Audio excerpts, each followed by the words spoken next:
మరి ఈ బంగ్లా ఎట్లా కడుతున్నారు?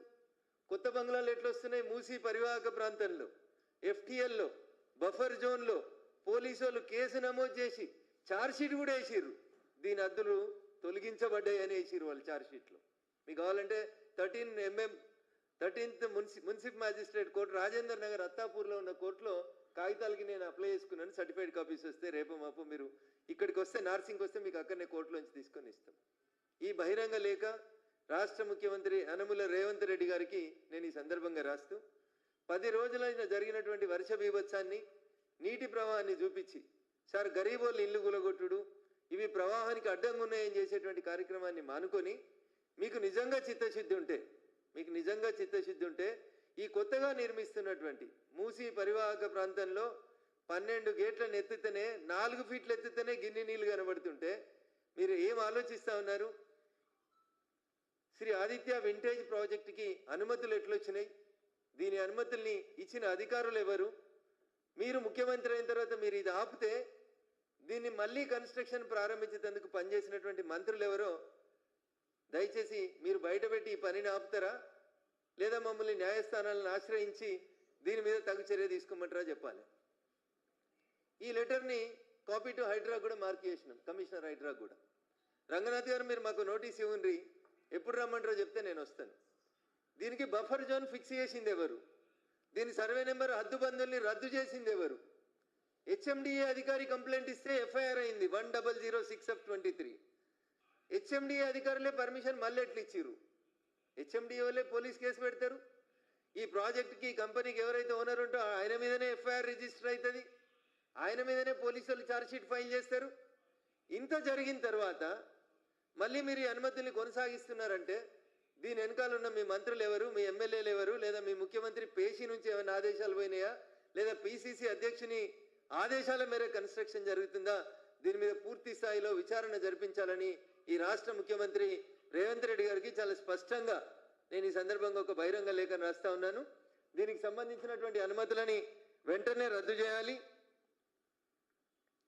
దీనికి సంబంధించి హైడ్రా వాళ్ళు కూడా డీసీ గారికి ఒక నోటీస్ ఇచ్చిండ్రు, ఒక ఇన్ఫర్మేషన్ కూడా ఇచ్చారు. దీనికి సంబంధించి ఎవరు సపోర్ట్ చేస్తలేరు. దీనికి నేను సూటిగా అడుగుతున్న రాష్ట్ర ప్రభుత్వాన్ని, పిసిసి అధ్యక్షుడు ఇన్వాల్వ్ అయిందా, రేవంత్ రెడ్డి గారు ఇన్వాల్వ్ అయినరా, ఉప ముఖ్యమంత్రి గారు ఇన్వాల్వ్ అయినరా, ఇంకెవరన్నా మంత్రులు ఇన్వాల్వ్ అయినరా? నేను సూటిగా అడుగుతున్నా, 1, 2, 3 మీ మంత్రులలో ఇంకెవరన్నా ఇన్వాల్వ్ అయినరా?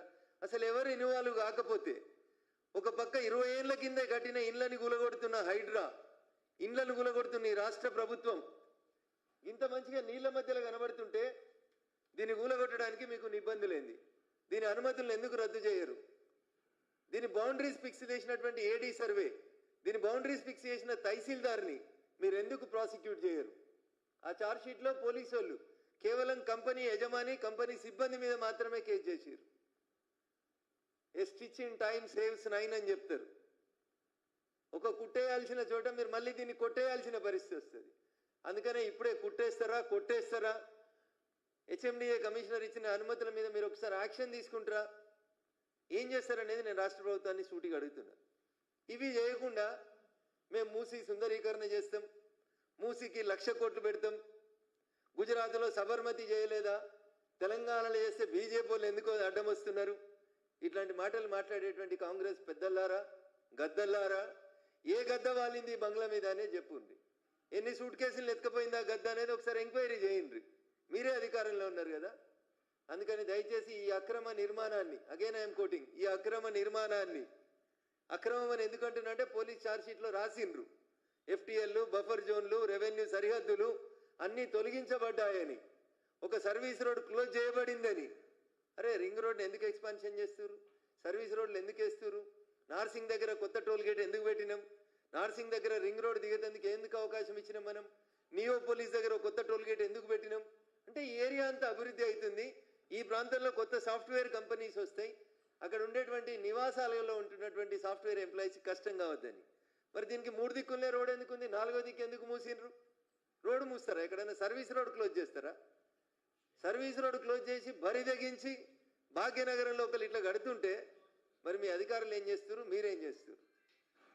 అందుకని చెప్పి మెయిల్ ద్వారా పంపిస్తా ఉన్నాం. అంతేకాకుండా ఆ మెయిల్ మీరు చూస్తారో చూడరని పోస్ట్ ద్వారా పంపిస్తున్నాం. మీ గూగుల్ మ్యాప్లలో మీ అధికారులు చూస్తారో చూడరో అని ఫోటోలు వీడియోలు కూడా తీసుకొచ్చినాం. ఆ ఫోటోలు వీడియోలు అన్నింటి కూడా పంపిస్తా ఉన్నాం. మీడియా మిత్రులకి ఈ సందర్భంగా నేను సవినయంగా చేసేటువంటి అప్పీల్, 2వ తారీఖు దసరా అయిపోయినాక 3వ తారీఖు మధ్యాహ్నం మీరు రాండి. నాకు తెలిసి అప్పటికల్లా వీళ్ళు మోటార్లు పెట్టి ఎత్తేస్తారు ఈ నీళ్లు. But we'll come to A conclusion. నీళ్ళు ఎంత ఎత్తుకొచ్చినాయి స్థానికులను అడిగితే చెప్తారు. అక్కడ ఏం జరిగింది అనేది ఒకసారి చూడడానికి అవకాశం ఉంటుంది. కాబట్టి వీలుంటే ఈరోజు రండి. ఎట్లాగో హైటెక్స్ దాకా వస్తున్నారు కాబట్టి అడికెళ్ళి 2 కిలోమీటర్లే. వీలు కాకపోతే మళ్ళీ ఒకసారి తప్పకుండా దీన్ని చూడాలని, గూగుల్ మ్యాప్స్ ద్వారా దీనికి సంబంధించినటువంటి పిక్చర్స్ వీడియోస్ అన్నింటినీ తీసుకోవాలని చెప్పి మీ అందరినీ కూడా విజ్ఞప్తి చేస్తూ, నిజంగా ముఖ్యమంత్రి గారికి ఇష్టం ఉంటే దీని మీద వెంటనే విచారణ జరిపించాలి. బాధ్యులై సూట్ కేసులు తీసుకున్నటువంటి మీ మంత్రుల్ని కట్టడి చేయాలి. లేకపోతే మేము న్యాయస్థానం ద్వారా మీ ప్రభుత్వాన్ని ఎండగడతామని చెప్పి ఈ సందర్భంగా తెలియజేస్తా ఉన్నాం. Thank you one and all. ఎవరైనా ఈ ఫొటోస్ని తీసుకోగలుగుతాము, డౌన్లోడ్ చేసుకోగలుగుతాము, లేదా ఫార్వర్డ్ చేయమంటే మా పరమేష్ గారు ఈ ఫొటోస్ అన్ని వాళ్ళకి ఫొటోస్ ఇస్తారు, లేదా పంపమంటే కాపీస్ పంపిస్తాం, గూగుల్ ద్వారా మెయిల్ ద్వారా పంపిస్తాం. Thank you.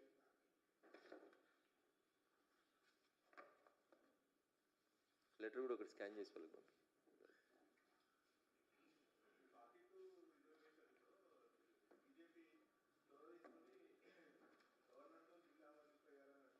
రేపు మాట్లాడదామన్నా. భాగ్యనగరం మునిగిపోతుంది, వరదలు వస్తున్నాయి, 1,00,000 కోట్లు పెట్టి మూసిని శుద్ధి చేస్తామంటున్నారు. దీని గురించి ఈరోజు మాట్లాడదాం. మీరు పిలిస్తే రేపు వస్తే నాకేం అభ్యంతరం లేదు. రేపు దాని మీద మాట్లాడతాం తప్పకుండా. ఎందుకంటే నా సబ్జెక్ట్ డివేట్ కావడం నాకు ఇష్టం లేదు.